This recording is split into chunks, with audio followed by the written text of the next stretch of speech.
आज महाराज जी 300 है आज। चलिए शुरू करते हैं।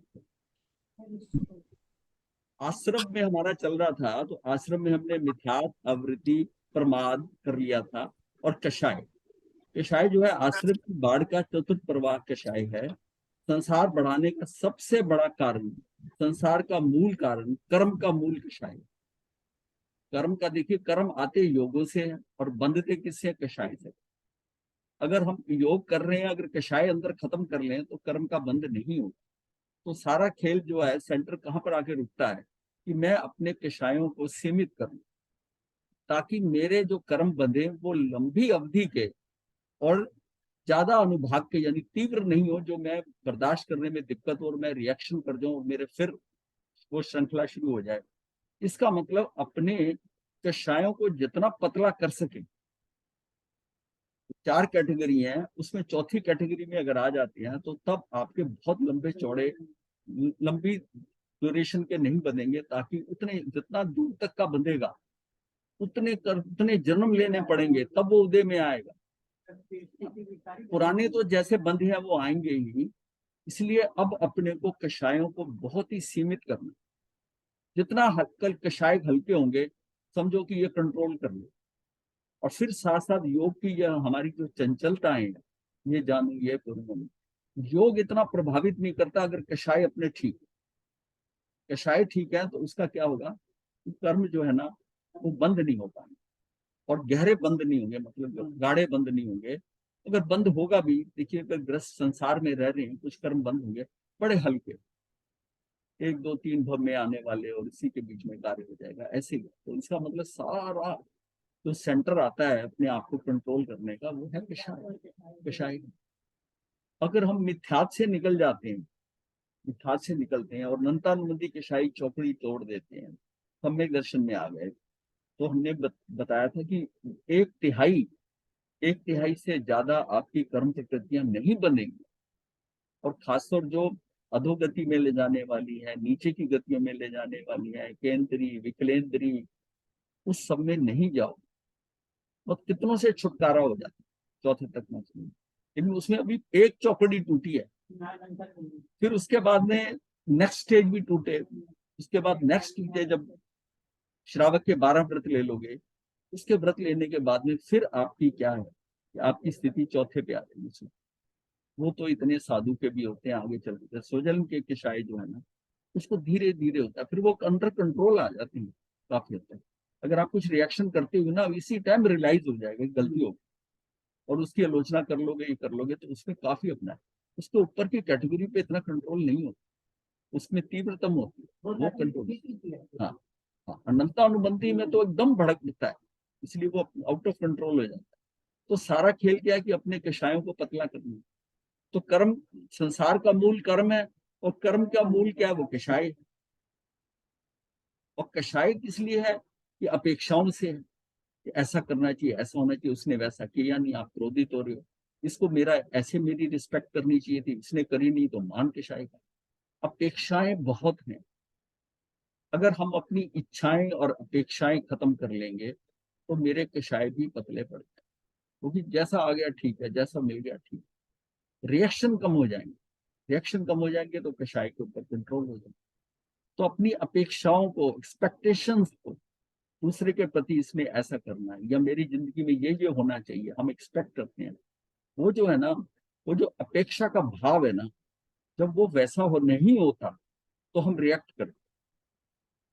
क्योंकि हमने अपेक्षाएं रखी है कि ये व्यक्ति है, ये बेटा है मेरा, इसका मैंने करा है, पत्नी ऐसे बोले, पत्नी ऐसे करे, मैं ऐसे चाहता हूँ कार्य हो, मतलब एक्सपेक्टेशन है। आप क्यों चाहते हैं कि जैसे आप हैं वैसा सारा परिवार हो जाए? आपकी सोच से ही सारे सोचने लग जाएंगे, कैसे होगा? नहीं होगा। तो आपको तो यह उनको एक्सेप्ट करना है कि मैं इसके साथ कहाँ तक समझौता कर सकता हूँ, और समझौता ही है सारा। तो लोग क्या कि अपना समझौता जितना कर सकते हो, तो अपनी क्षमता समझौते की लिमिट को बढ़ाते जाओ। रिएक्शन होंगे, ये नहीं मैं कहता कि नहीं होंगे, लेकिन उसी समय आप समझौता कर लोगे, ठीक है चलो ऐसे कर ले। एक बात होगा हम नहीं करेंगे ऐसा, फिर होता है नहीं चलो एडजस्ट कर लो। बस वो एडजस्टमेंट की चीज जो है ना, वो सारा जीवन जो है इस लोक में, समझौतों का। चीजें आपके अकॉर्डिंग नहीं आएंगी, आपको उसके साथ समझौता करना। समझौता, कर्म उदय में आया, मेरा अपना है, समझौता कर रहे हो ना, मैंने रिएक्ट नहीं करना। मेरे कर्म के अनुसार निमित्त आ रहा है, मैं डिस्टर्ब हो रहा हूँ, मैंने नहीं होना, नहीं तो मैं और फंस जाऊंगा। तो ये सारा जो डर होता है ना, ये उसका कि मेरा मेरा कर्म और ना बढ़ जाए, मेरे भव ना बढ़ जाए, मेरे से कोई गलत काम ना हो। तो ये सारा जो है ना, ये अंदर का जो है भव भ्रम ना कर। हम कहते हैं जैसे 7 भय है, तो 8वां भय क्या है कि मेरे भव ना बढ़ जाए। हालांकि भय भय तो 7 ही होते हैं, और सबसे इंपॉर्टेंट जो है अगर माना जाए, जिसको कहा जाता है कथित, कि भाई ये 8वां भय है कि मेरे भव भ्रम ना बढ़ जाए, भव ना बढ़े। तो यहाँ हम चलते हैं, कषाय जीव के शुद्धोपयोग में मलिनता उत्पन्न करता है। जो हमारी शुद्धता है ना, उसमें क्या मलिनता ले आते हैं, विभाव में चले जाते हैं। संसार के समस्त प्राणियों में कषाय पाया जाता है। हमने देखा था वनस्पति में भी कषाय है, केंद्रीय में भी कषाय है। केंद्रीय में क्या, उसको तो भान ही नहीं अपनी आत्मा का, तो उसका तो अनंतानुबंधी कषाय बन जाता। यद्यपि चारों कषायों की तरतम्यता की दृष्टि से अनंत स्तर हैं, तथापि आत्म विकास घात की दृष्टि से प्रत्येक कषाय के 4 स्तर हैं। क्षेत्र, वस्तु, शरीर और उपधि को लेकर संपूर्ण संसारिक जीवों में कषाय उत्पन्न होता है। कि ये क्षेत्र के अनुसार, वस्तु के अनुसार, शरीर के अनुसार और उपधि जो मैं समान वस्तुएं देखना, उन सबको लेकर संपूर्ण संसारिक जीवों में कषाय उत्पन्न होता है। यानी जो संसारस्थ जीव है उनमें कषाय उत्पन्न हो रहा है। वीतरागी वो है जिसमें कषाय नहीं। तो अपने को लक्ष्य क्या है कि वहां जाना। और कषाय है ये चरित्र मोहनी के कारण। चरित्र मोहनी तो मोहनी कर्म का है, मोहनी कर्म मेन है इसमें। चरित्र मोहनी, मोहनी कर्म जो है 70 कोड़ा कोड़ी सागर पंपता है, लेकिन उसमें जो चरित्र मोहनी है ना, वो 40 कोड़ा कोड़ी है, उत्कृष्ट सिंहाचल। मतलब 30 कोड़ा कोड़ी जो है ना, वो किसके कारण है? वो 30 कोड़ा कोड़ी कारण है इसके दर्शन मोहनीय और अनंतानुबंधी कषाय। अनंतानुबंधी कषाय का डिवीजन हो जाता है 4 कैटेगरी में से, 4 श्रेणियों में से 3 तो चरित्र को संभालती है, और ये जो है ना, ये दर्शन के साथ लग जाता है। अब करते हैं बात इसके आगे। प्रथम स्तर तीव्रतम अनंतानुबंधी कषाय का है। अनंतानुबंधी कषाय दर्शन मोहनीय कर्म की शक्ति का प्रतिबंधक होता है। शेष 3 स्तर अप्रत्याख्यान वर्ण यानी कि तीव्रतर, प्रत्याख्यान वर्ण मंद और स्वजल मतलब मंदतर, ये कषाय के हैं, और ये तीनों चरित्र शक्ति के प्रतिबंधक हैं। यानी कि चरित्र मोहनीय कर्म के ऊपर इनका प्रभाव रहता है, इन तीनों से है। और जो अनंतानुबंधी कषाय है, वो चौकड़ी जाकर दर्शन मोहनी के साथ जुड़ती है। वो भी सम्यक दर्शन में उसके साथ उसका वहां पर वहीं उसको सम्यक दर्शन में अनंतानुबंधी कषाय भी टूटे, वो चौकड़ी भी टूटे और दर्शन मोहनी की भी हो, तो ये 7 प्रकृतियां खत्म होती हैं, तब सम्यक दर्शन होता है। तो ये जाकर जुड़ जाता है दर्शन मोहनी के साथ। और ये 3 कैटेगरी जो है ना, ये नीचे चरित्र मोहनी के साथ। और पहली कैटेगरी हमने खत्म करी, तो ये हमारा 70 कोड़ा कोड़ी से हम सीधे 40 कोड़ा कोड़ी गया। का मतलब मोहनी कर्म 40 कोड़ा कोड़ी तक हुई।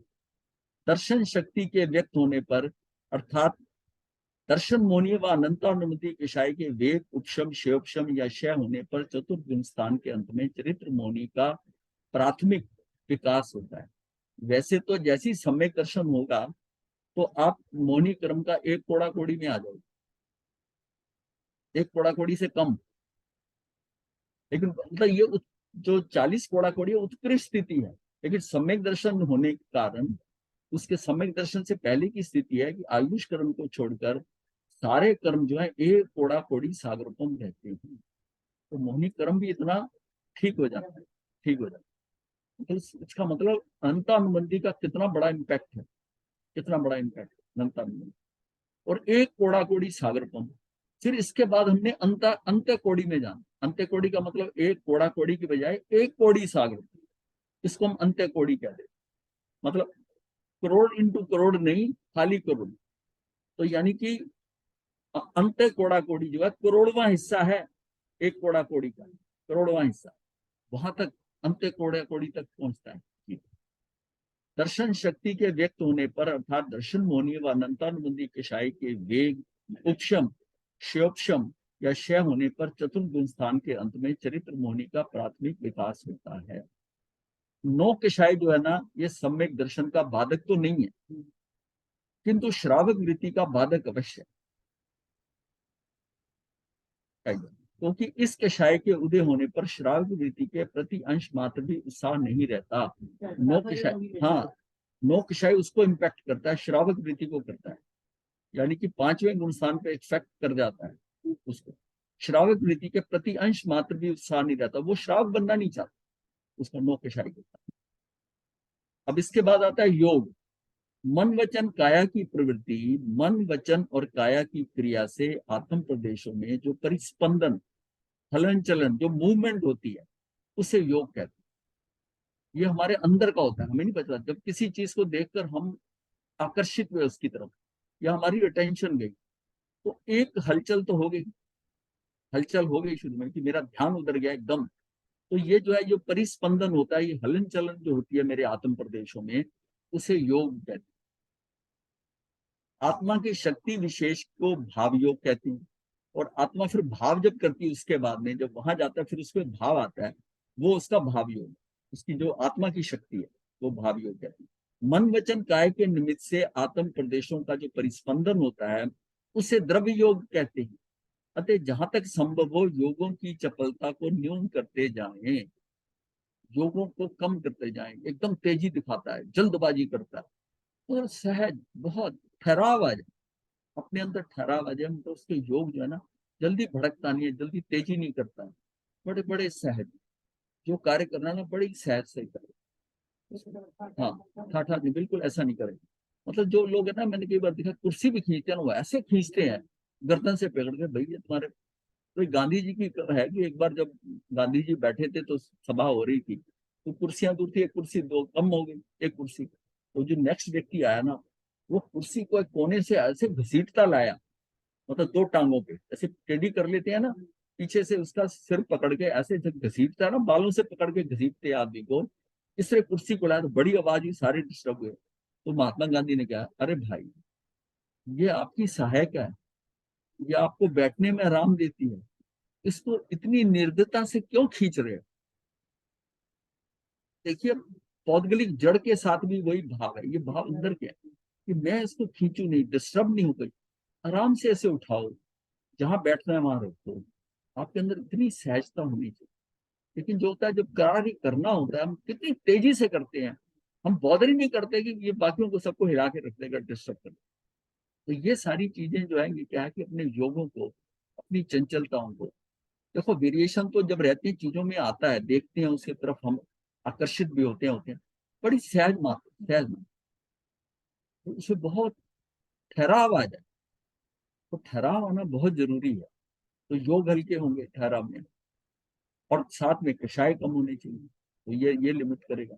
अगर हमने कषाय लिमिट किए हैं, तो योग भी अपने धीरे धीरे चंचलताओं को कम करना। ये परिस्पंदन मतलब आत्म प्रदेशों का बंद क्या है? बंद इसके बाद है, जीव के योग और कषाय रूप भावों का निमित्त पाकर जब कार्बन वर्गनाएं स्वतः कर्म रूप में परिणत होती हैं, तो पूर्व में बांधे हुए कर्मों के साथ मिलकर आत्म प्रदेश पर ठहर जाते हैं। उन्हें कर्म बंद कहते हैं। नवीन बंधे कर्मों में चार बातें पाई जाती, मतलब जीव के योग और कषाय रूप, जीव के योग और कषाय रूप भावों का निमित्त पाकर वो कार्बन वर्गना स्वतः ही कर्म रूप होती है। पहले तो वो योग से अट्रैक्ट होंगी, योग से वो कार्बन वर्गना जो हमारे आस पास भी है, कुछ अंदर भी हो सकती है, जो पहले हैं। फिर ये स्टेप बाय स्टेप आती है, जितनी आपकी तीव्रता होगी ना, उतनी दूर तक ही खींचेगा, उतनी मात्रा में ज्यादा हो जाएंगे। तो उस करता, और फिर उसका बंधन जो होगा अंदर, वो कषाय के कारण।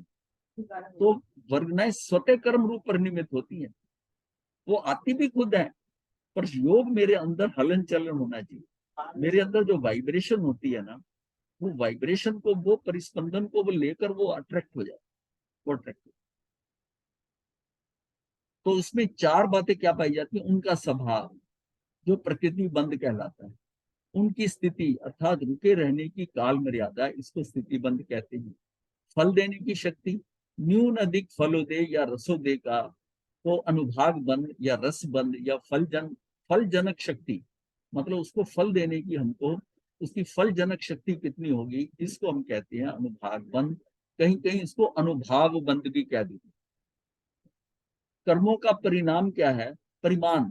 कर्मों का परिमाण है संबंध होने वाले कर्मों की मात्रा को प्रदेश बंध कहते हैं। संबंध होने वाले कर्मों की जो मात्रा है वो प्रदेश बंध है। कितनी क्वांटिटी में, कितने कर्म है, कम आए कि ज्यादा आए, तो क्या है, तो ये क्या है कि ये प्रदेश बंध होता है। अर्थात बंध के चार भेद होते हैं: प्रकृति बंध, स्थिति बंध, अनुभाग बंध और प्रदेश बंध। इनमें प्रकृति बंध और प्रदेश बंध जीव के योग यानी कि मन वचन काया की क्रिया पर निर्भर हैं। योग शक्ति तीव्र या मंद जैसी भी होगी, बंध को प्राप्त कर्मों का स्वभाव परिमाण भी वैसा ही अधिक या न्यून होगा। कर्म ग्रहण में योगों की और कर्म बंध में कषाय की भूमिका है। अब दोनों भूमिका चल रही है कि उसके द्रव्य योग है और भावी योग है, भाव का। इसी प्रकार जीव का कषाय जैसा तीव्र या मंद तीव्र इसी प्रकार जीव का कषाय जैसा तीव्र या मंद होगा, बंध को प्राप्त कर्मों की स्थिति ठहरने की काल मर्यादा और फलदायक शक्ति भी वैसी तीव्र या मंद होगी। ठीक है। बंध की प्रक्रिया को समझने के लिए जीव को योग शक्ति को हवा, कषाय को चिपकाने योग्य गोंद और कर्म परमाणुओं को रजकण की उपमा दी जा सकती है। ये अब जो है ना एक उदाहरण से बता रहे हैं, यानी कि उसको कर रहे हैं कि हम कैसे समझें कि जीव की जो योग शक्ति है ना, वो एक किस्म से हवा है।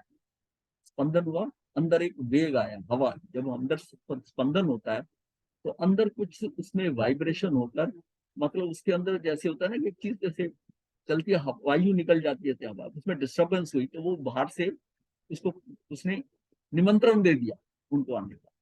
तो वो जब आ रहा है, और कषाय जो है वो गोंद का काम कर रही है, चिपकाने का काम कर रही है।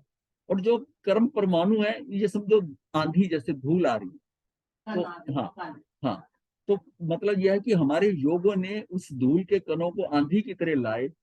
और वो जो गोंद है, जो कषाय की, अब कितनी कषाय स्ट्रांग है, उतना ही वो फेविकोल का काम करेगा, लेई का करेगा, गोंद का करेगा। चिपकने का बहुत हल्का सा है, और इतना हल्का है कि वो पानी की तरह है कि दीवार गिली हुई, आया चिपका, थोड़ी देर उसको धूप लगी, वो फिर झड़ गया। तो इसका मतलब है कि ये योग्य गौण और कर्म परमाणु को रजकण की उपमा दी जा सकती है। जैसे हवा के चलने से धूलि के रजकण उड़ उड़कर उन स्थानों पर आकर जम जाते हैं जहां कोई चिपकने योग्य यानी गोंद जैसी वस्तु हो। अगर कषाय है तो कषाय उसके लिए गोंद, वो काम करते हैं, कषाय जो करते हैं। तो जब जब हमने नेशिया को देखा था ना, नेशिया जो है ना वो सेतु है जिससे बंद होता है, लेकिन काम उसमें ये करता है कषाय को। वायु तीव्र या मंद जैसी भी होती है, धूलि भी उसी परिमाण में उड़ती आती है। अगर वायु तेज होगी तो धूल ज्यादा आएगी, और अगर वायु बड़ी मंद चल रही है तो धूलि भी उसी हिसाब से उसी परिमाण से उड़ती है। आने वाली धूलि के कण की संख्या भी उतनी अधिक या न्यून होगी। इसी तरह कषाय जितने तीव्र होते हैं, कर्म उद्गम की उतनी ही अधिक स्थिति और उतना ही अधिक अनुभाग बंद होता है। जीव और कर्म के संलेश को बंद कहते हैं। वो उसके आपस में आकर संयोग जो होता है, उसके पास आकर, यानी क्या होता है कि उसका स्पर्श, जैसे भी स्पर्श तो है नहीं है, तो वो कर्म उसके साथ आकर कैसे लगता है, तो बिल्कुल पास आ जाए। और बंद फिर होता है, बंद मतलब उसका बंद कहाँ होता है, बंद ऑलरेडी जो कर्म बंधे हुए हैं उनमें बंद हो जाता है, वो बंध जाता है। तो जहां कर्म कार्बन वर्ग नहीं जो पहले बंधे हुए हैं उनके साथ, क्योंकि उसमें स्पर्श गुण है तो उसमें बंध जाएगी। जीव और कर्म के संदेश यानी कि जिसको हम कहते हैं स्पृष्ट, स्पृष्ट कहते हैं ना, यानी उसके आगे साथ स्पृष्ट, बंध, उद्दित और निकाचित, ये चार स्टेजेस आती हैं। तो कर्म जो सबसे हल्का जो पास में आता है वो है स्पृष्ट। स्पृष्ट जो है वो आता है, फिर उसके बाद बंद होता है, फिर उसके बाद निद्युत बनता है और स्ट्रॉन्ग होता है जरा, फिर निकाचित बनता है। तो ये जीव और कर्म का संकेश, उसका संयोग हो गया, बस संयोग हुआ, वो बंद कहते हैं। इन बंधों का स्वरूप समझने के लिए लड्डू का उदाहरण दिया जाता है। लड्डू का उदाहरण दिया जाता है जैसे वायु नाशक औषधियों से बना लड्डू वायु को पित्तनाशक औषधियों से बना लड्डू पित्त का नाश करता है, और कोई लड्डू 2 दिन तक खराब नहीं होता है, कोई 1 सप्ताह तक ठीक रहता है। किसी में अधिक मिठास है, किसी लड्डू में कम मिठास है। इसी तरह कोई कर्म तो ज्ञान का आच्छादन करता है, कोई दर्शन का करता है। किसी कर्म की उत्कृष्ट स्थिति 30 कोड़ा कोड़ी सागर पम की है, तो किसी की 70 कोड़ा कोड़ी की स्थिति है। किसी में अधिक कर्म पुद्गल है तो किसी में कम है। इस प्रकार कर्म बंध का स्वरूप समझना चाहिए। ये सारी वैरायटी जो है मेरे जो योग है और कषाइयां, उसके अनुसार से ये सारा कुछ बदलाव है। जीव और कर्म पुद्गल क्रम से चेतन और जड़, जड़ का मतलब अचेतन, चेतन और अचेतन होने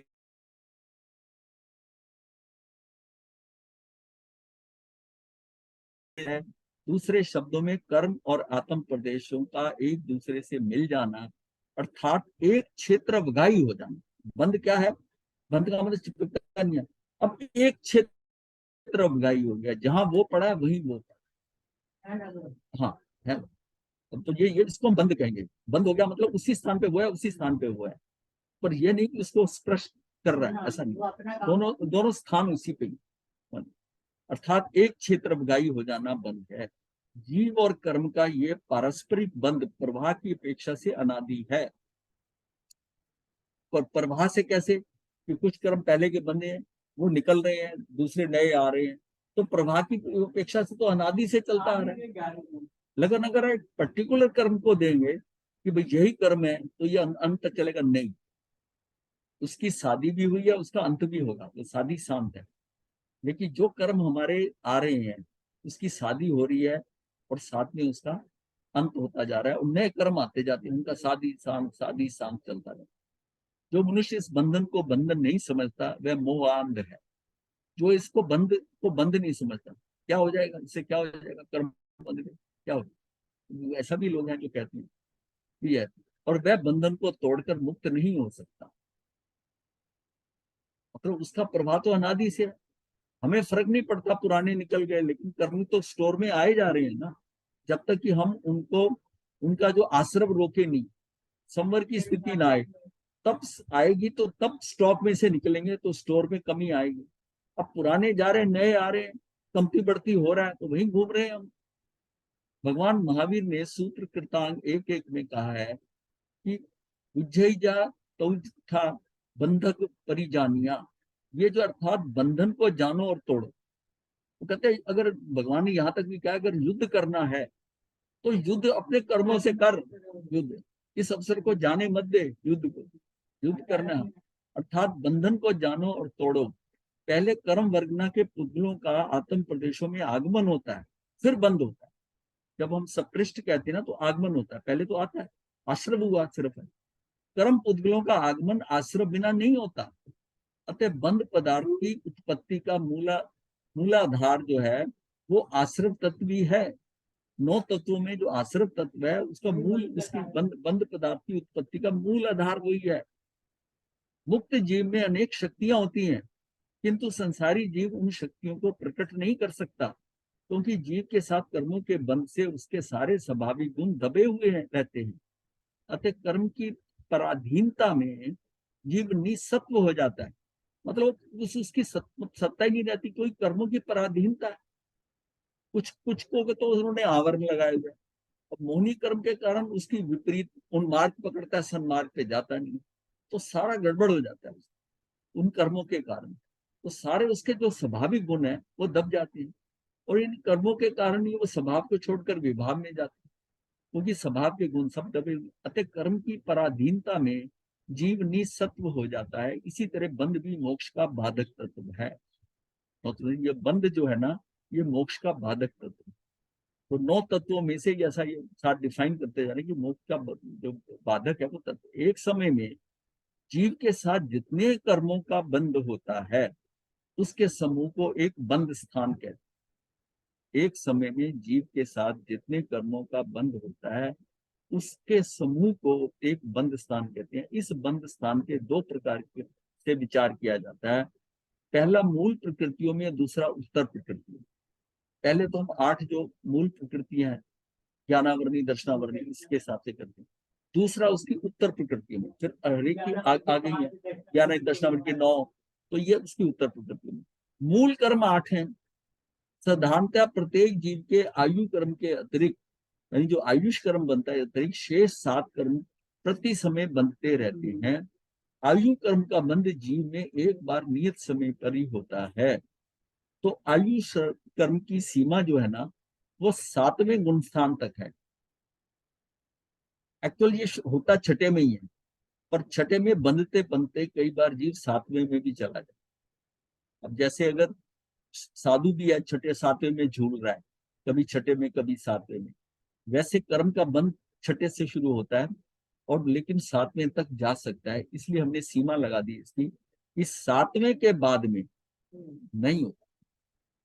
इसका मतलब जो जीव जो है ना, 7वें से शुरू होता है ना, तो उसका कर्म, उसका जो आयुष बंद नहीं होता, उसका आयुष आगे जाके कहीं जब उसकी स्थिति में आता है ना, तो गिरेगा। नहीं नहीं, वो गिरेगा। मान लिया आगे बढ़ेगा तो गिरेगा, नीचे गिरेगा तो जब 7वें से नीचे आएगा, छठे में आएगा या 7वें में भी रहेगा, तो उसका वहां पर कर्म बंद, आयुष बंद हो जाएगा। और कई बार क्या होता है, ऐसी स्थिति आती है कि हम कहते हैं कि अर्जुन मान लिया इसका आयुष ही बंद नहीं हुआ था, जबकि आयु ज्यादा नहीं थी, जितनी उम्र थी उसके बाद दीक्षा ली और 6 महीने के अंदर मुक्त हो गए। इसका मतलब आयुष कितनी थी, तो उसके 2/3 तो बन जाना चाहिए था, पर नहीं बना हुआ। प्रसन्न राजचंद्र राजऋषि, वो सारा वो नरक के वो इकट्ठे करें, लेकिन आयुष बंद नहीं हुआ, चर्म शरीर ही थे, यानी उनका आयुष बंद नहीं हुआ। आयुष बंद नहीं हुआ, तो उसमें जो वो कर रहे थे, हो सकता है उसका कौन सा गुण स्थान है, गुण स्थान, लेकिन वो उस गुण स्थान पे आयुष बंद होने से पहले वो पलट गए, आलोचना कर ली, सब प्रायश्चित करके और आगे बढ़ गए, आगे बढ़ गए। हाँ, तो इसका पॉइंट ये है कि 7वें के बाद में इसका बंधता नहीं है। अगर 8 कर्म बंधते हैं तो 7वें गुण स्थान तक 8 बंधते हैं। 7वें के बाद में 7 बनेगा, आयुष नहीं बंधेगा। इसका मतलब 7वें से लेकर 8वें। और 9वें में क्या है कि 9वें के बाद में मौनी कर्म नहीं बनता, मौनी कर्म का बंध 9वें तक होता है।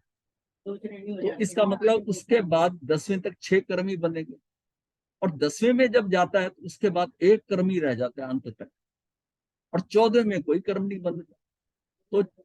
तो 10वें से लेकर 13वें तक का 1 कर्म बंद है, यहां तक 6 कर्म का बंद होता है, यहाँ 7 होता है।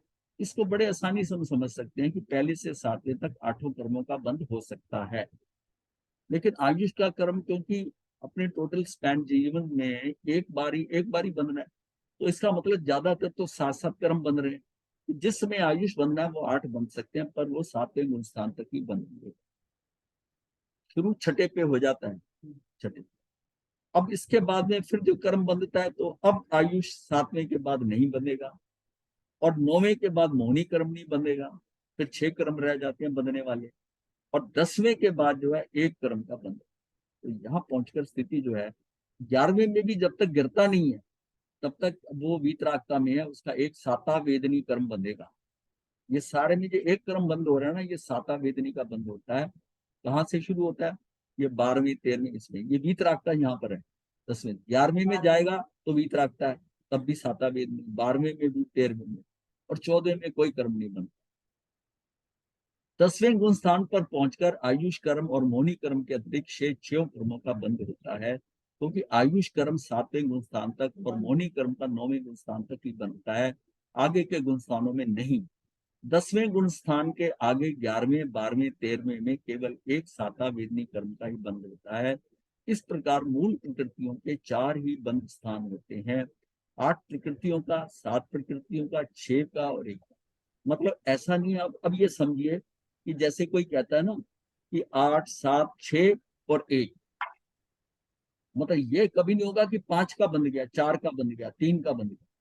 मतलब बंधेगा कैसे, 8 का। ये कमती बढ़ती तो हो सकता है, 8 प्रकृतियों का बंद होगा, या 7 का होगा, या 6 का होगा, और 6 के बाद सीधा 1 का ही बंद। गुरुदेव, हाँ जी।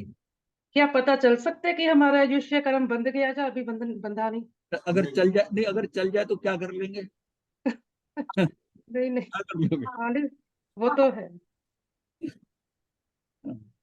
अपने को ये पता करना है, अपने को वहां रहना है कि मेरा कर्म बंद ही ना हो। नहीं वो मेरे तो है, आदमी मैंने के कहा साथ ये नहीं है, मेरा बंद ही ना हो। मैंने योग भी सीमित कर लिया, मैंने कषाय भी सीमित कर लिया, मैं बंद नहीं हूँ, मैंने आश्रम, मेरा आश्रम हो गया। नहीं, जोर तो इसी बात पे है, बिल्कुल। और इसी पे ही देना है अपने नहीं को। इन बिल्कुल चक्रों, बोले। हाँ अपने इन बिल्कुल। चक्रों में नहीं बनना कि कितने बंदे, उसकी कितनी मात्रा है, वो ऐसा नहीं है। जाने दो। ठीक ठीक। मतलब ये नहीं, आयुष बंधे में कर्म प्रवृत्तियां कब बन रहे हैं, 8 साल बन रहे हैं। हाँ, आयुष तो एक बार होना है। नहीं, कौन सारे कर्म अनजाने में बन रहे हैं? नहीं, आपको क्या पता कौन सा बन गया? हाँ, आपको क्या पता? आप यही कहोगे ना कि कर्म बन गए कर रहे हैं। मतलब ये कर्म का बंधन, इससे कोई क्वेश्चन ही नहीं उठता। तो हम अपने दिमाग में, ये तो बुद्धि का व्यायाम है। मतलब चीज वो करें जिसमें हमारा ध्यान क्यों गया कि कब बने। मेरे तो कर्म बंधे ही ना, मेरा सजग रहोगा तो मेरे तो कर्म बंधे ही ना।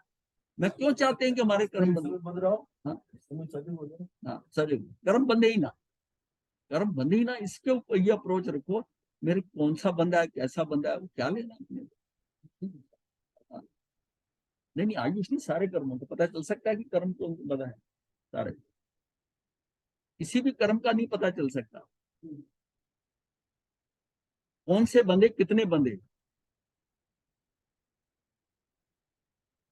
मोनी कर्म बांधने वाला 6 प्रकृतियों का बंधक नहीं होता। मोनी कर्म का बंध, जो बांधने वाला 6 प्रकृतियों का बंधक नहीं हो सकता। उसके अतिरिक्त कोई भी दशा ऐसी नहीं है जहां पर एक साथ 2 3 4 वो 5 कर्मों का बंध हो जाए। ऐसी कोई दशा नहीं। इसके अतिरिक्त कोई भी दशा ऐसी नहीं है जहां एक साथ 2 3 4 अथवा 5 कर्मों का बंध होता है। कर्मों की मूल प्रकृतियां 8 प्रकार की जो बताई गई हैं, इस प्रकार हैं: ज्ञानावर्णी, दर्शनावर्णी, मौनी और अंतराय, जिनको हम ये घाती कर्म कहते हैं। और जो लाल वाली है, ये वेदनी, आयुष, नाम कर्म और गोत्र कर्म, ये हमारी जो है ना, ये अघाती कर्म। अब प्रथम 4 कर्म आत्मा के केवल ज्ञान आदि मुख्य गुणों की घात करते हैं, इसलिए हम इनको घाती कहते हैं। शेष 4 अघाती कर्म होते हैं, जो आत्म शक्तियों का प्रकटीकरण में बाधा नहीं बनते, किंतु उनको पूर्ण रूप से भोगे बिना जीव संसार से मुक्त होकर सिद्ध दिशा को प्राप्त नहीं कर सकते। उसको सिद्ध नहीं होने देगा। यानी गोत्र, ये जो घाती कर्म है, ये उसमें वीतरागता नहीं आने देगा, केवल ज्ञान नहीं आने देगा। लेकिन ये जो घाती कर्म है, ये से मुक्त नहीं होने देगा। चाहे उसने केवल ज्ञान भी पा लिया, सब कुछ कर लिया, और जितना आयुष बांधा है, जितने सारे कर्म हैं, ये घाती कर्म सारे निपटाने पड़े। और ये भी था कि इसमें क्या है कि समुद्घात करता है। समुद्घात क्यों करता है? अब समय के अनुसार इनकी इनकी क्वांटिटी जो है ना, वो इस समय में जो चल रहा है, उसमें वो बैलेंस नहीं बन रहा लास्ट में, तो फिर उसको समुद्घात करवाते हैं। उसको यानी कि फोर्सिबली, बलपूर्वक कुछ कर्मों के साथ करके उसको बैलेंस कर देते हैं कि अब मेरे इतने समय रह गए और इतना ये रह गया। तो लास्ट में ये होता है कि 82 प्रकृतियां रह जाती हैं, तो उसको कैसे बैलेंस करते हैं, उसमें कौन सी कट जाती है। मतलब अंत समय तक, लास्ट समय के ऊपर जब है, आखिर लास्ट श्वास आया और कर्म भी खत्म हो गया, आयुष कर्म का लास्ट चला। मतलब उसकी पूरी बैलेंसिंग करनी पड़ती है। उसमें किसी किसी जीव के लिए, केवलियों के लिए यह है, किस केवलियों के लिए।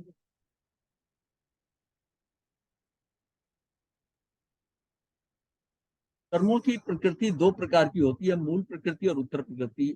जैसे हमें विदित है कि मूल प्रकृतियां 8 हैं, उत्तर प्रकृतियां 148 भी कहती हैं और 158 भी कई कह देते हैं।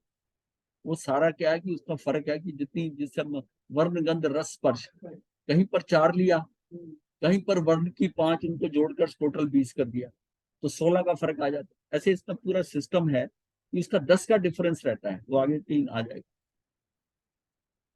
ये क्या कर्म में कैसे है कि घाती कर्म और अघाती कर्म। घाती कर्म में ज्ञानावर्णी कर्म के 5 है, मति श्रुत आदि जो ज्ञान है ये है। दर्शनावर्णी के 9 है। इसमें 4 तो वो दर्शन के हैं, और 5 वो जो क्या है, वो जो है निद्रा के है। निद्रा पंचक कहते हैं, हाँ, और दर्शन चतुष्क कहते हैं। मोहनी की 28 प्रकृति है, मोहनी की 28 है, हाँ, 3। तो ये मोहनी की 28 होगी, और अंतराय की 5 हमें पता है। तो ये मिलाकर टोटल जो है, ये देखिए 47 प्रकृतियां। 47 प्रकृतियों में ज्ञानावनी, दर्शनावनी, मोहनी और अंतराय की 47 है। आयुष कर्म की 4 है। आयुष कर्म 4 तरह से बन सकता है: मनुष्य का, देवता, नारकी का, त्रियंश का। तो 4 आयुष कर्म के 4 भेद हैं। नाम कर्म का यहाँ यहाँ फर्क आता है, 93 और 103। 93 भी है, कहीं 103 भी आता। गोत्र कर्म 2 है और वेदनी के 2 हैं, साता और साता वेदनी, उच्च गोत्र नीच गोत्र, ये मिलाकर 101 है। इस 101 में 93 तो नाम कर्म के ही है, और 147 और 100 मिलाकर ये टोटल कितनी है कि टोटल 148 हो जाती है। इसमें क्या है, अब इसमें क्या है कि प्रशस्त अघाती कर्मों की 101 प्रकृतियों में भी प्रशस्त अप्रशस्त 2 प्रकार की है। अब इसमें शुभ और अशुभ है। अब ये साता साता हो जाएगा, ऊंच नीच हो जाएगा। नाम कर्म के अंदर भी प्रकृतियां होती हैं, जैसे जैसे हाँ, वो 37 है, 34 है, 50 है, कुछ हाँ। नाम कर्म की एक पुण्य की है, पुण्य की करीब 37 है, और फिर पाप की 34 है। तो ये इससे मिलाकर, और बाकी जनरल है, जनरल उसमें कोई ऐसी बात नहीं। आयुष का 4 है, आयुष में भी 4 में से इनका 3 आयुष ली गई है। त्रियंच की आयुष भी ली है, अगर वो त्रियंच जो है अगर भोग भूमि में पैदा हो, भोग भूमि में पैदा, तो ये प्रति समय कर्म बंद होने के पश्चात कर्म जीव के आत्म प्रदेशों के साथ सपृष्ट व बद्ध रूप में, यानी कि निदित निकाचित तो लेटर ऑन होते, बाद में होते हैं, लेकिन सपृष्ट पहले होता है और फिर बद्ध रूप में पड़े रहते हैं, उसे कर्म की सत्ता कहते हैं। यानी वो क्या है, कर्म की सत्ता कहती है। बंध के पश्चात निश्चित काल तक उदय या उदीर्णा नहीं होती, उसे अबाधा काल कहते हैं। जैसे कोई आता है ना घर में, जैसे नई चीज आती है, तो उसको आप कहते हैं थोड़ी देर बैठ, आराम कर। उसको आते ही नहीं कहते कि पानी पियोगे, ये पियोगे, बोला नहीं अभी आया हूँ। ऐसी वो जो कर्म आते हैं ना, जो पुराना स्टॉक चल रहा है, पुराना सिस्टम बना हुआ है, वो एकदम उसको थोड़े पलट देंगे, चेंज कर देंगे, वो आकर स्टैब्लिश हो जाएगा, वहां पर कर्म आ गया। इस दौरान में आपने आलोचना कर ली, कुछ कर लिया, उसमें भी कमती बढ़ती जो हो गया। अब जब नेट हो गया, पड़ा रहा उस सत्ता में, फिर उसका भी डिस्ट्रीब्यूशन जो ऑलरेडी कर्म आ रहे हैं उसके साथ उसका हो जाएगा अबाधा काल के अनुसार। तो अबाधा काल उसका वेटिंग टाइम, वेटिंग टाइम है सत्ता में, कि ये अभी आया है, और जो पीछे सारा सिस्टम बना आ रहा है कि हर समय, एक एक समय के अंदर इतने कर्म जो है उनका उदय होना है। अब उसमें अल्प सडन तो बदल नहीं सकते ना, तो अबाधा काल के बाद उसकी टर्न आती है या उदीर्णा नहीं होती, उसे अबाधा काल कहते हैं। एक कोड़ा कोड़ी सागरपम, अगर एक कोड़ा कोड़ी सागरपम हो, तो अवधि के कर्म का अबाधा काल 100 वर्ष का होता है, 100 वर्ष का है अगर एक कोड़ा कोड़ी। इसका मतलब अगर 30 कोड़ा कोड़ी का, जैसे ज्ञानावर्णी दर्शनावर्णी के 30 कोड़ा के, तो 3000 वर्ष का अबाधा काल। अब आपने अगर ऐसा कर्म बांधा तो 3000 वर्ष तक वो उदय में नहीं आएगा, नहीं उदय में आएगा। तो वो कर्म आज की डेट में, अब जो काल चल रहा है, इसमें उन 3000 वर्ष के लिए आपको कितना समय लगाना पड़ेगा, ठीक है ना। लेकिन यही चीज अगर अगर अब आधा काल का सिस्टम तो वही है, तो यही चीज जब पूर्वों में आयु होती है, तो वो कर्म उसी भाव में आ जा सकते हैं। 84 लाख पूर्व की आयु है, एक पूर्व 70,560 अरब वर्ष का है, तो उसमें 3000 वर्ष का बाधा काल है, इतनी लंबी में। तो अगर उसके अंदर है, तो उसमें कर्म तो अपने कर्म जो है उसके अबाधा काल के बाद आ सकते हैं। फिर शक्ति इतनी होती है, उदीर्णा भी कर लेता है, कष्ट भी सह लेता है, सब कुछ कर लेता है, तो उसमें शक्ति, मतलब उसका फायदा, उस काल का ये फायदा रहता है। 70 कोड़ाकोड़ी सागरपम के मोहनी कर्म का अबाधा काल 7000 वर्ष का होता है। इसी अनुपात में कम अवधि का भी अबाधा काल संभव है। जिस तरह प्रति समय एक समय प्रबद्ध का कर्म बंद होता है, उसी तरह प्रति समय अनुसार पूर्व के कर्म फिरते चटकते रहते हैं। ये लाइन को गलत नहीं समझना, मतलब ये वो ही नहीं होता, मतलब एक समय में जो बंधता है उसके अनुसार एक समय में हमारे छिटक भी रहे हैं, पर जो एक समय में बंधा है वो पूरा का पूरा एक समय में नहीं जाएगा। हाँ, एक समय में बंधे हुए कर्म एक साथ उदय में नहीं आते, परंतु अबाधा काल की अवधि पूर्ण होने पर अनंतर समय को लेकर कर्म की स्थिति के अंत तक निरंतर कुछ ना कुछ कर्म छिटकते रहते हैं। इसको कर्म का उदय काल कहते हैं। पहले अबाधा काल होता है, और अबाधा काल खत्म हुआ तो उदय काल चालू। तो उदय काल में फिर एक एक समय में वो बट के डिवाइड होकर निकलते हैं, तो उसको हम कहते हैं निषेक। एक साथ एक समय में उदय में आने वाले कार्बन वर्गनाओं के समूह को निषेक कहते हैं। इसको निषेकीकरण भी कहते हैं। मतलब अबाधा काल जब होता है, इसका मतलब अबाधा काल होने के बाद उसका निषेकीकरण हो गया, अब वो उदय में आ सकता है। अब पता है किस किस पैचेस में वो निकलेंगे। जो एक समय में लॉट बंधा है, वो एक समय में खाली नहीं होता, एक समय में जो हो रहा है वो कई कर्मों की मिलजुल कर थोड़ा थोड़ा पोर्शन करके वो सारे ऐसे डिस्ट्रीब्यूटेड हो रहे हैं।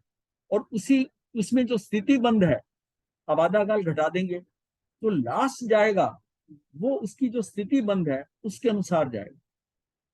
पहले ज्यादा निकलेंगे, फिर कम होते होते होते होते लास्ट में वो धीरे धीरे धीरे करते हैं, लास्ट का जो उसका स्थिति बंद है उसमें उसका वो कर्म चला जाए। और अगर उदीर्णा कर लेता है तो वो उसका प्रसाद होता है।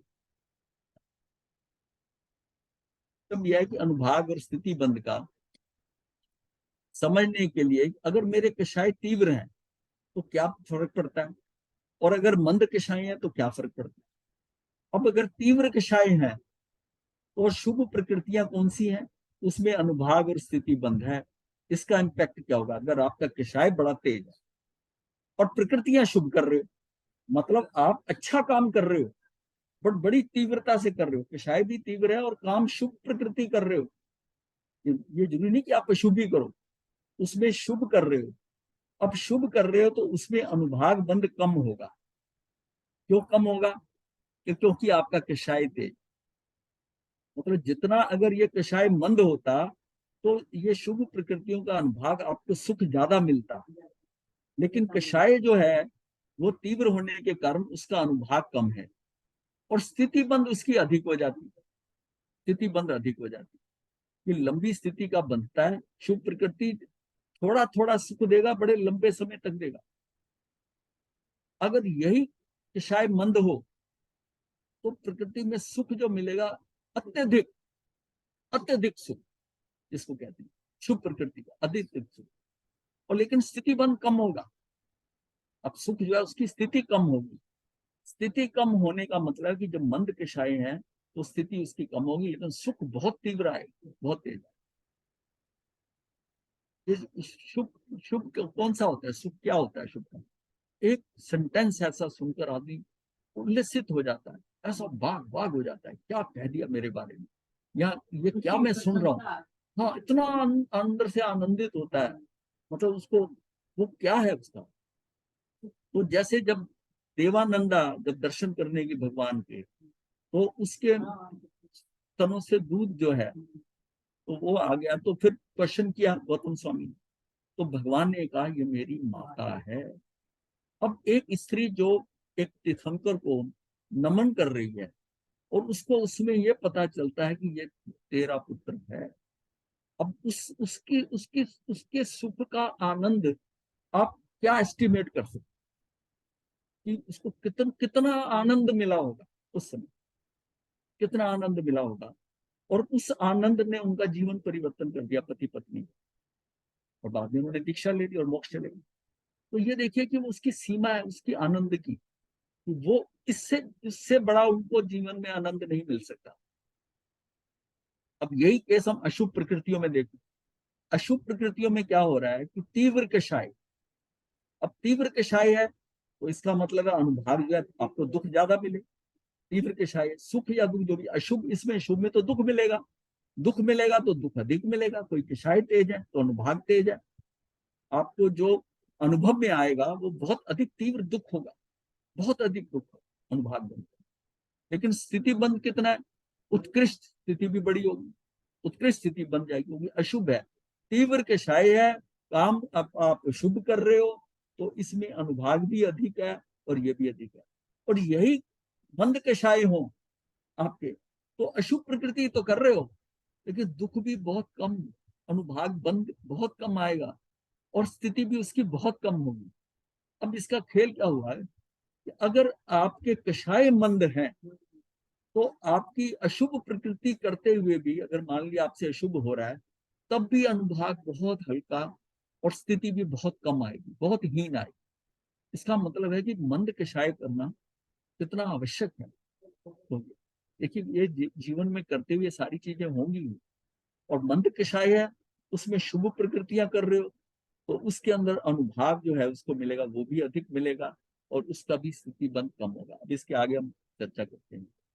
कषाय की तीव्रता होने पर अशुभ प्रकृतियों में अनुभाग बंद अधिक होता है जबकि शुभ प्रकृतियों में कम होता है। अशुभ प्रकृतियों में अनुभाग अधिक होगा और शुभ करते हैं तो कम होता है। कषाय की मंदता होने पर शुभ प्रकृतियों में अनुभाग बंध अधिक और अशुभ प्रकृतियों में कम होता है। ये ऐसा टेबल के ऊपर है।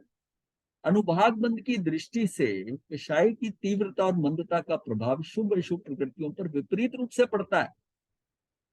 मतलब है कि अनुभाग बंध की दृष्टि अगर देखते हैं तो कषाय की तीव्रता और मंदता का प्रभाव शुभ और अशुभ प्रकृतियों पर विपरीत रूप से पड़ता है। कषाय की तीव्रता अगर तीव्रता हो रही है तो उल्टा उल्टा पड़ रहा है, और उसका मंद कैसे हो रहा है, शुभ प्रकृति में उसका उसका रिवर्ट दोनों का उल्टा होगा। यानी कि उसका शुभ और अशुभ प्रकृतियों पर विपरीत रूप से पड़ता है। किंतु स्थिति बंध की यह बात नहीं है। शुभ और अशुभ दोनों प्रकृतियों में कषाय की तीव्रता के समय में जो प्रकृतियां बनती है उन सब में स्थिति बंध अधिक होता है। उसका स्थिति बंध अधिक है। मान लिया तीव्र कषाय है तो स्थिति बंध भी अधिक है और अशुभ में भी अधिक है, उसमें भी अधिक है। सामान्यतः लोग शुभ प्रकृति में अधिक स्थिति बंध को श्रेष्ठ समझते हैं। अब बात यह आती है कि अगर मेरे ये कम है तो फिर स्थिति क्यों कम कर दी? भाई मैंने अनुभाग तो सुख मुझे अधिक मिल रहा है, अगर मैंने शुभ प्रकृति करी कि शायद मेरे मंद थे और स्थिति बंद कम कर दी तो सुख मुझे थोड़ी देर के लिए, इससे क्या हुआ? नुकसान हो रहा है ना।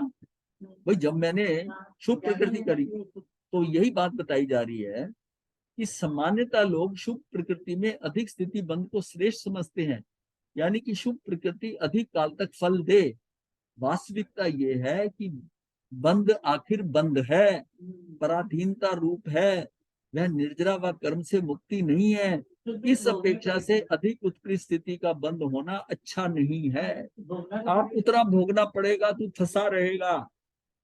अगर अब ऐसे है कि देवलोक के कई लोग ऊपर के देवलोकों में गए, सागरोपम में आयु, और 10 के 10 श्रावक है, वो 4 पल्योपम की है। 4 पल्योपम और सागरोपम में, वैसे तो अगर उत्कृष्ट होती तो 2 सागरोपम में होती पहले देवलोक में। तो 2 सागरोपम को भोगना और 4 पल्योपम को भोगना, और वहां ये भी है कि 4 पल्योपम भोग के वो वहां जाएंगे महाविद्या में और वहां से मुक्त हो जाएंगे। अब जो बहुत ऊपर तक सागरोपम तक गया हुआ है उसका टाइम तो बाद में आएगा, टाइम बाद में आएगा, ये पहले निकल जाएंगे, ये पहले निकल जाएंगे। यार ये सारा क्रमबद्ध पर्याय में है। अपने को ये नहीं कहना कि वो गलत है ऊपर जाना, ये तो कर्मों के हिसाब से जिसका जब कर्म। अब करने वाले ऐसे तो करने वाले सबसे उत्कृष्ट है, वो 33 सागरोपम पे अटके, वो तो उसके हिसाब से तो 33 सागरोपम पे।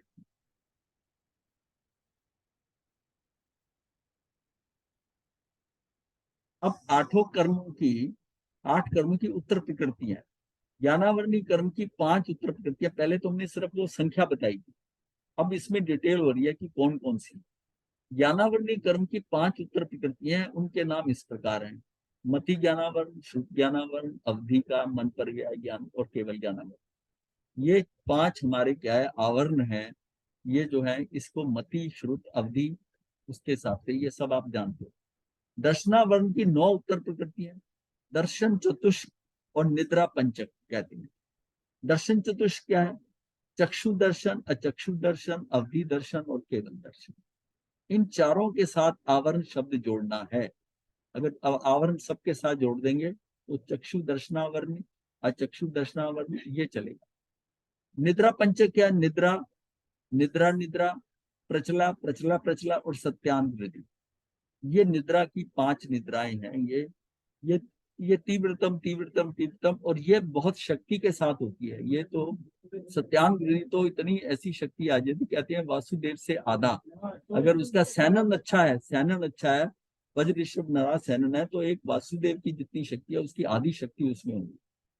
फिर भी सत्यान वृद्धि जो है इसके अंदर, और ये बहुत ये अच्छी निद्रा नहीं है।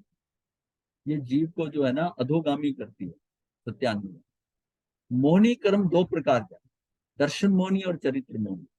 इनमें दर्शन मोहनी कर्म की 3 उत्तर प्रकृतियां, मिथ्यात्म, मिश्र और सम्यक प्रकृति। इन तीनों में से बंध तो केवल मिथ्यात्म मोहनी का ही होता है। प्रथम उपशम सम्यक के काल में मिथ्यात्म मोहनी के उपरोक्त 3 भेद हो जाते हैं। प्रथम उपशम सम्यक जिसे कहते हैं, जो पहली बार उसको उपशम हुआ और उसमें वो उस अंतर मुहूर्त में, अंतर काल में उसके मोहनी कर्म के 3 हिस्से हो गए। तीन हिस्से हो गए, सम्यक्त आ गया, मिश्र आ गया और मिथ्यात्व दर्शन मौलिक। तो ये इसको हम प्रथम ऑप्शन सम्यक्त कहते हैं। जब इस स्टेज पे जब भी पहुंचेगा इसको प्रथम ही कहेंगे, प्रथम ही कहेंगे। काल में मिथ्यात्व मोहिनी कर्म के उपरोक्त तीन भेद। चरित्र मोहिनी कर्म की 25 उत्तर प्रकृतियां, जीव के कषाय और नौ कषायों के नाम तथा उनके द्वारा कर्म प्रकृतियों के नाम एक जैसी हैं। जैसे जीव में क्रोध कषाय हो तो कर्म में क्रोध कर्म होता है, तो कर्म में क्या क्रोध कर्म होता है। कषाय की मुख्यतः चार भेद बताएंगे, क्रोध मान माया लोभ। इन चारों की तीव्रता मंदता के आधार पर चार श्रेणियां होती। इस दृष्टि से कषाय के मूल चार और अवंतर 16 भेद हो जाते। तो तीव्रतम को कहा अनंतानुबंधी, तीव्र को कहा अप्रत्याख्यान, मंदतर को कहा प्रत्याख्यानावर्ण और मंद जो है स्वज्वलन का है। ये सब ये चारों के लिए है। अनंतानुबंधी क्रोध, अनंतानुबंधी मान, अनंतानुबंधी माया। ये तीव्रतम है, ये तीव्र है, ये मंदतर है, ये मंद है। नौ कषाय से योगी होने के कारण पूर्ण रूप से कषाय नहीं पर कषायों को उत्तेजित या अनुप्रेरित करते हैं। ये एक्चुअली हम उल्टा होना चाहिए, ये लगता है मंद यहाँ होना चाहिए, मंद तर ये नीचे आना चाहिए। ये लिखने में गलती हुई है, मंद यहाँ आना चाहिए था, मंद तर। ठीक है तो ये बस समझ लो, बस समझ लिया तो ठीक है। हास्य रति अरति भय शोक जुगुप्सा पुरुष वेद स्त्री वेद और नपुंसक वेद, इस तरह कुल 16 जमा 9 25 भेद। ये इसके 25 भेद हो गए। अंतराय कर्म की 5 उत्तर प्रकृतियां, दान अंतराय, लाभ अंतराय, भोग अंतराय, उपभोग अंतराय और वीर अंतराय। वेदनी कर्म की 2 उत्तर प्रकृतियां, साता वेदनी, असाता वेदनी। आयुष कर्म की 4 उत्तर प्रकृतियां, मनुष्य आयु, देव आयु, पर्यंच आयु और नरक आयु। गोत्र कर्म की 2 उत्तर प्रकृतियां, उच्च गोत्र और नीच गोत्र। नाम कर्म की उत्तर प्रकृतियां 93 है। उसमें पिंड प्रकृतियां 14 प्रकार की और अन्य प्रकृतियां 28 है। ये टोटल वैसे 42 प्रकृतियां होती हैं। पिंड प्रकृतियां मतलब ग्रुप में, एक पे 4 है 5 है, जैसे इसको कहते हैं ना, जैसे वन गंध रस स्पर्श किया, ऐसे मतलब ये इसको कहते हैं पिंड। सिंगल, हाँ समूह में, पिंड में, ये समूह में। अब गति जैसे है ना, गति 4, जाति 5, शरीर 5, बंधन 5, जो संज्ञायतन मतलब संघातन जो है इसका है, संज्ञातन कहते हैं, ये 5, संस्थान 5, सैनन 6, अंग, हाँ संस्थान 6, सैनन 6, अंगोपांग 3, स्पर्श 8, रस 5, गंध 2, वर्ण 5, अनापूर्वी 4, विहायोगति 2। यहां तक 14 प्रकृतियां जो है ये पिंड प्रकृतियां हैं और इनका टोटल 65 हो जाता है। 65 तक ये पिंड प्रकृतियां हैं। इसके बाद अब ये एक एक करके है। तो पहला ये 15वीं जो आती है अगुरु लघु, अगुरु लघु, उपघात, परघात, उच्छ्वास, आतप, परघात, पराघात, ठीक है कोई। उपघात, परघात, उच्छ्वास, आतप, उद्योत, त्रस स्थावर, बादर सूक्ष्म, पर्याप्त अपर्याप्त, प्रत्येक साधारण, स्थिर स्थिर, अस्थिर, शुभ अशुभ, सुभग दुर्भग, सुस्वर दुस्वर, आदे अनादे, यश कीर्ति अयश कीर्ति, तीर्थंकर और निर्माण। ये मिलाकर 28 प्रकृतियां ये हैं। 14 वो हैं, टोटल प्रकृतियां 42 हैं, लेकिन 65 और ये 28 जोड़कर 93 हो जाती है। तो ये क्या है, शरीर की गति, जाति, स्पर्श, रस, गंध, वर्ण, आकार, इंद्रियां, हड्डियों की रचना, बंधन, संघायतन, संस्थान, चाल, स्वर आदि अनेक बातें नाम कर्म के उदय के निमित्त से होती हैं। इसका स्पष्ट ज्ञान होने से शरीर ही मैं हूं ऐसी अनादि से चली आ रही मिथ्या मान्यता सहज ही नष्ट हो जाती है। कि तू शरीर कैसे है, ये तो इन पुद्गलों के कारण है, तो शरीर तू कैसे हो सकता। इसमें भेद विज्ञान समझ में आता है कि शरीर भिन्न है, कर्म भिन्न है। शरीर भिन्न है, कर्म भिन्न है और जीव भिन्न है, जीव भिन्न है। तो तीनों कैटेगरी होगी ना, ये कर्म भिन्न है, शरीर भिन्न है और ये जीव भिन्न, जीव भिन्न। प्रत्येक का स्वयं का परिणमन स्वयं के कारण से होता है, परंतु उनमें निमित्त नैमित्तिक संबंध पाया जाता है। एक दूसरे का कर्म है तो निमित्त बन जाते हैं, और फिर निमित्तिक संबंध कर्म के कारण मैं विभाव में चला गया।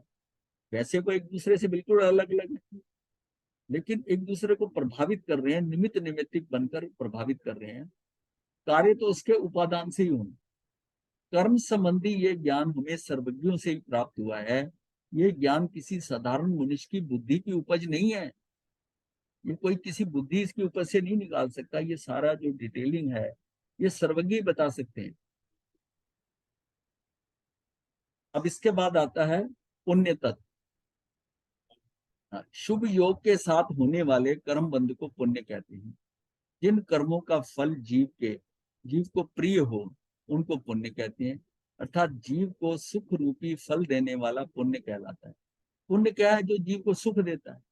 सुख रूपी फल मिल रहा है तो उसका पुण्य उदय, पुण्य का उदय है। तो ये कर्म, जैन दर्शन में धर्म और पुण्य ये दो पृथक तत्व हैं। शाब्दिक शाब्दिक दृष्टि से पुण्य शब्द धर्म के अर्थ में भी प्रयुक्त होता है, किंतु तत्व मीमांसा में ये कभी एक नहीं होते, क्योंकि धर्म आत्मा की सत प्रवृत्ति है। धर्म आत्मा की सत प्रवृत्ति, और पुण्य शुभ योग के द्वारा होता है। ये धर्म में जाता है शुद्धता के कारण, मतलब आत्मा की शुद्धता के कारण, आत्मा की सत प्रवृत्ति के कारण वो धर्म होता है। पुण्य उसका शुभ योग के द्वारा आत्मा के साथ बंधने वाले शुभ कर्म उद्गल हैं। उसमें शुभ योग है इसलिए पुण्य हो रहा है।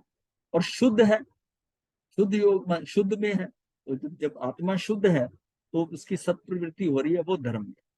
तो शुद्धोपयोग में वो धर्म करेगा और शुभोपयोग में नहीं करेगा। धर्म धर्म सत्क्रिया है, पुण्य उसका फल है। एक्चुअल धर्म तो सत्क्रिया है, पुण्य उसका फल है। पुण्य उसका फल है, पुण्य उसका फल मिलता है। धर्म आत्म मुक्ति का साधन है, पुण्य आत्मा के लिए बंधन है। हाँ, पुण्य का बंधन धर्म के साथ ही होता है। जब पुण्य का बंधन करता है तो वो धर्म के साथ ही होता है, किंतु पुण्य के लिए धर्म नहीं करना चाहिए। किंतु पुण्य के लिए धर्म नहीं करना चाहिए। जिस प्रकार अनाज के साथ भूसा अपने आप पैदा हो जाता है, मुक्ति के इच्छुक के लिए पुण्य हे है। मोक्ष के हेतु रतन त्रयी सम्यक ज्ञान, सम्यक दर्शन, सम्यक चरित्र है। जो व्यक्ति इसको नहीं जानता वही पुण्य को उपादेय और पाप को हे मानता है। निश्चय दृष्टि से दोनों हे हैं, पुण्य भी उपादेय नहीं है। मतलब लोग ये तो समझते हैं कि पाप को तो हे समझता है, लेकिन पुण्य को उपादेय समझते हैं। लेकिन निश्चय दृष्टि से दोनों हे हैं। लेकिन जब तक पुण्य नहीं करता, मतलब पुण्य से, पाप से पहले हटे, क्या ये ना हो कि ये महाराज ने ये कह दिया पुण्य ना करो और पाप ही करता रहे।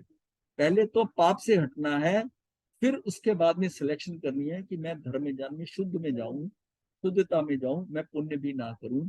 यानी कि मैं ये दान कर रहा हूँ, वो कर रहा हूँ, ये कर रहा हूँ, ये मत करे।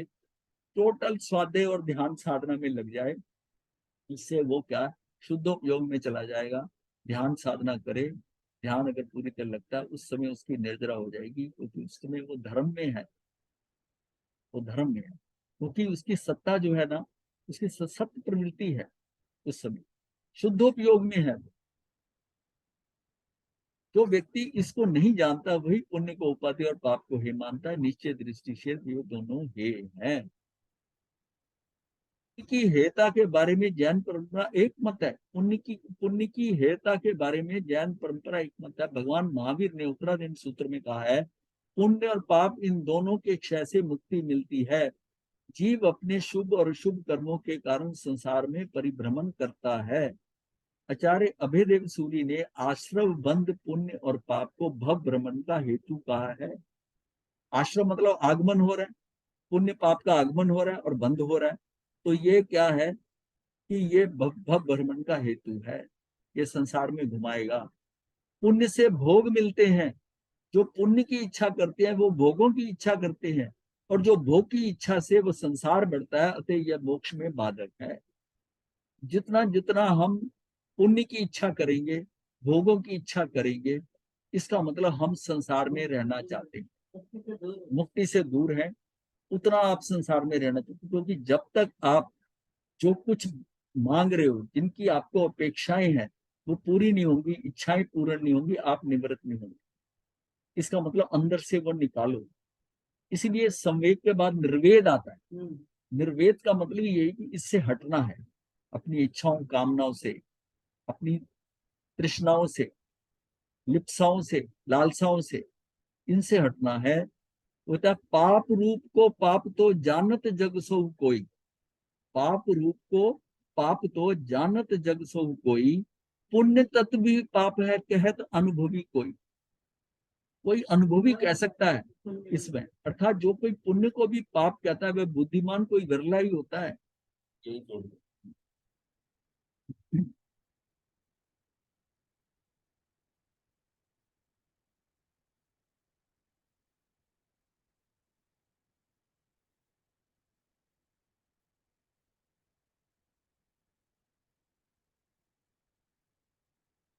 आज का तो बिल्कुल सरल था, प्रभाव रूप से था, कोई दिक्कत वाली बात ही नहीं आनी चाहिए। अपना आप लोग। गुरुदेव एक एक प्रश्न है गुरुदेव, एक हाँ जी बोलिए। जिज्ञासा, शंका शंका समझ। गुरुदेव हाँ, आपने कहा था सातवें गुण स्थान के बाद आयुष कर्म का बंध नहीं होता। नहीं होता, ठीक है। तो फिर गुरुदेव इसका मतलब सातवें गुण स्थान के साथ जो चरम शरीरी हो जाते हैं उसके बाद? नहीं नहीं, आयुष क्या, वो ऊपर से जाके 11वें से गिर के नीचे आ जाए फिर बंद है जी। आयुष का मतलब है कि आयुष का अगर बंद होगा, छठे गुण स्थान से बनना शुरू हो जाता है। जी 7वें तक माना है कि जीव का हो सकता है अगर साधु बना उसमें स्विंग करता रहता है छठे 7वें के अंदर। 7वां गुण स्थान किसका है? सर्ववृत्ति का है ना। जी सर्ववृत्ति तो लेनी, तो इसका मतलब उसका छठे में ही बनेगा। जी अगर बिल्कुल ठीक है। हाँ तो आपने कहा छठे ना सातवें गुण स्थान के बाद 7वें आयुष में कर्म का कई बार बंध। बंधते बंधते 7वें में चला जाता है, इसलिए आयुष का 7वां कह दिया है। क्योंकि जो उसने अच्छा, दीक्षा ली होती है और छठे 7वें में स्विंग करता है, कभी छठे में नहीं होता है, करता है। छठे में होता है, ओके इस ओके। हिसाब से कहा है। अदरवाइज आयुष कर्म छठे में बंधता है, छठे तक। छठे तक बंध सकता है, इससे आगे नहीं बंध सकता। इससे पहले बंध सकता है, कभी भी बंध जाए। जी छठे तक बंध सकता है। छठे के बाद क्रॉस करने के ऊपर अगर सर्ववृत्ति में है तो 7वें में भी हो सकता है। पर उसकी भी शुरुआत कहते हैं छठे में ही होती है। बंद होते होते हो सकता है 7वें में चला जाए। जी। कितना बंधने में कितने समय लगे। नहीं नहीं वो ठीक है गुरुदेव, जैसे सातवें के बाद आठवें नौवें गुण स्थान में कोई नहीं, जो इसमें जीव आयुष होगा नहीं बनेगा। उसमें पक्का है, आयुष नहीं पक्का है, बंधेगा। नहीं बनेगा। और जो उसके आगे जो ये है कि 7 ही कर्म बनेंगे। और जैसे ही 9वां हुआ तो उसके बाद 9वें से पहले छठ 6 कर्म रहते हैं, 6 वो कर्म अपना बनेंगे। मोनीय और कर्म भी चले जाएगा। 10वें के बाद एक ही कर्म बनता है 7वां वेद में। सातवां क्योंकि वेद में ठीक 11वां है गुरुदेव। 12वां 13वां और 14वां में बंधता नहीं है। तो आपके कर्म कब होंगे? जब भी बनेंगे। जी चांसेस क्या 7 बनेंगे, जी आयुष बंद कर रहे हैं 8 बनेंगे या जी 6 बनेंगे। तो हो सकता है आपने मोहिनी कर्म का भी बंध आपका कम हो गया और आयुष भी बांध दिया, 2 निकल गए तो 6 बनेंगे ज्यादा से ज्यादा।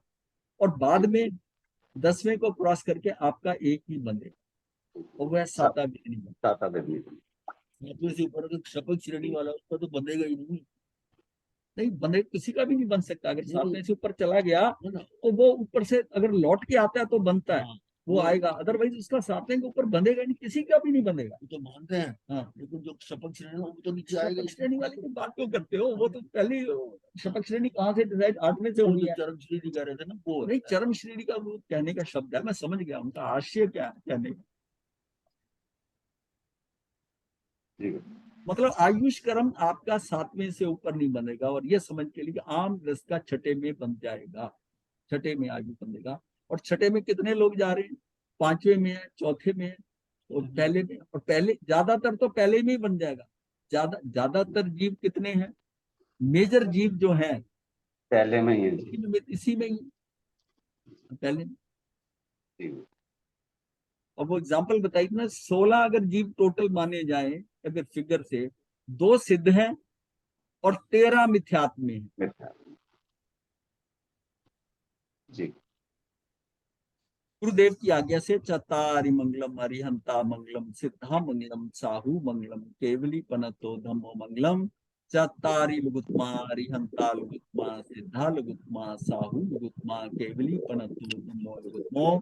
चत्तारि शरणम पवज्जामि अरिहंते शरणम पवज्जामि सिद्धे शरणम पवज्जामि साहू शरणम पवज्जामि केवली कनकम धम्मम शरणम गच्छामि।